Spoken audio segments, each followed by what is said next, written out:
Bukannya niat pamer buka warung kayak gini, tapi biar memotivasi buat kalian yang mau mulai. Hai mama-mama online, lagi ngapain kalian? Lagi santai, lagi jalan-jalan, lagi main HP, lagi nongkrong bareng kawan. Enak lah kalian, aku Kang Warung kalau udah pagi kecret. Hari ini belanjaanku gak banyak-banyak kali, tapi juga yang gak sedikit-sedikit kali. Buka satu karung belanjaan, pertama-tama aku susun dulu nabati kayak gini. Lanjut habis itu aku juga mau isi styling rokok yang udah pada kosong. Meskipun aku stoknya tuh gak banyak-banyak kali, tapi diusahakan kalau orang cari itu pasti ada ready di warung. Stok barang yang jarang dicari orang itu sedikit-sedikit aja. Kalau yang sering dicari orang baru stoknya harus dibanyak. Biar apa coba kayak gitu ya? Biar modalnya itu nggak tertanam percuma. Kalau barang-barang yang cepat habis dan cepat laris itu biasanya modalnya tuh cepat berputar lagi guys. Jadi bisa buat dibelikan dan dimodalkan untuk barang-barang yang lain. Dan cepet juga dong dapat untungnya. Cuan nggak tuh? Jangan tanya kayak mana bisa warungku tuh bisa kayak gini sekarang. Dulunya juga aku baru mulai jualan itu nggak punya warung kayak gini, biar kalian tahu. Dulu awal-awal jualan aku juga jualannya masih di dalam rumah ya guys. Modal juga masih terbatas, cuman bisa beli beras, gula dan juga minyak. Itu pun sisa-sisa uang gaji aku dan juga Pak Su aku sisihkan sedikit demi sedikit. Karena dulunya jualan ini cuman buat sambilan dan masih kerja di pabrik. Di bulan berikutnya aku sisihkan gaji sedikit demi sedikit buat tambahan modal beli sabun dan juga beberapa sampo-sampo dan bahan-bahan bumbu dapur lainnya. Lanjut di bulan-bulan berikutnya juga kayak gitu, aku tambahin modal terus, dan akhirnya bisa nabung dan sisihkan uang buat bangun warung kayak gini. Karena dirasa udah mantep hati buat nerusin usaha dan buka warung kayak gini, alhasil aku memutuskan buat keluar dan resign dari kerjaan aku yang lama. Gak usah kalian tanya lagi kayak mana sakit jatuh bangunnya mulai usaha kayak gini, ya udah pasti ada. Tapi semua itu proses dan harus belajar. Belajar dari pengalaman sendiri, belajar dari pengalaman orang lain, saling share, saling tukar pikiran, itu juga perlu ya guys. Buat tambahan wawasan kita kayak mana menyelesaikan kalau dapat masalah ini, kalau dapat masalah itu, yang pasti udah tahu jalan keluarnya kayak gimana. Awal jualan dulu aku juga merintis baru beras, gula dan juga minyak yang aku jual itu aku jual ke teman-teman aku yang kerja di pabrik guys. Karena kalian tahu sendiri lah ya, kalau orang baru merintis ataupun orang baru mulai jualan, kalau mau nawar-nawari orang sekitar itu rasa malu dan segan itu pasti ada. Ada rasa canggung kalau mau nawar-nawari orang sekitar. Nah kalau orang di pabrik itu kan kita udah berkawan, jadi udah pada kenal ya kan. Dulunya juga sambil-sambil kerja di pabrik itu aku tawar-tawari barang jualan aku, mereka ambil gitu gajian baru bayar guys. Ambil untungnya juga gak banyak-banyak, perkara 1000 ataupun 2000 perak, yang penting uang itu nggak nganggur, bisa diputarkan dan dimodalkan ke barang-barang yang bisa bermanfaat dan menghasilkan cuan. Ya namanya juga baru jualan, hitung-hitung cari pelanggan baru.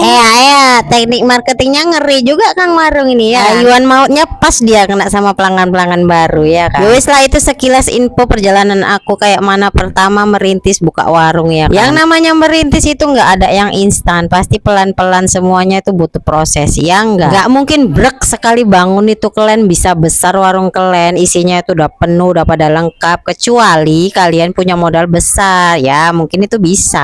Tapi itu nggak berlaku buat aku yang benar-benar perintis mulai dari nol dan alhamdulillahnya bisa sampai kayak sekarang gini. Jadi buat kalian yang baru perintis dan mulai dari nol, benar-benar nol, manfaatkan modal yang ada aja. Usahakan beli barang-barang pokok yang sering dicari orang dan cepet laris ataupun cepet habis. Nanti esok ataupun lusa kalau ada tambahan modal bisa kalian isi dengan barang-barang yang beraneka ragam lagi. Jadi lama-kelamaan isi warung kalian pelan-pelan bisa jadi lengkap guys. Oke, sampai sini kalian paham kan? Sampai jumpa di next video guys. Bye bye.